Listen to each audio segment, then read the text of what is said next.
Wade the Shoe Dog here at Shoemakers Academy. Today I want to show you a Strobel sock. So this is actually the bottom that you're going to find in a soft, flexible sport shoe. So for example, this kind of Air Jordan 1 soft, flexible basketball shoe, this is the Strobel sock material, right?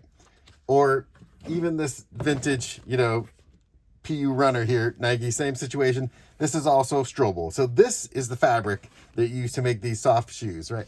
So this fabric is, here's the cutting die, right? And that's how you cut out the bottom, or cut it by hand, no big deal. So this material is nice and soft and flexible, and you can sew through it, right?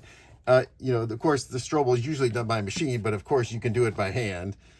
It doesn't stretch. These are the alignment lines, right? To make sure you're straight.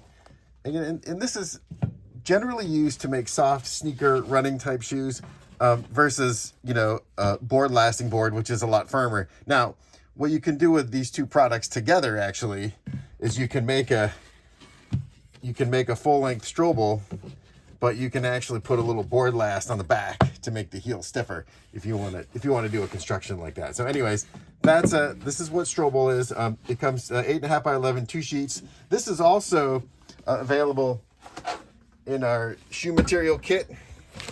You'll see that it comes with all these other shoe materials, but right inside here you'll see one sheet of the Strobel material. Again, that's Strobel sock. Thank you for coming to Shoemakers Academy. You can pick it up. You can pick it up online.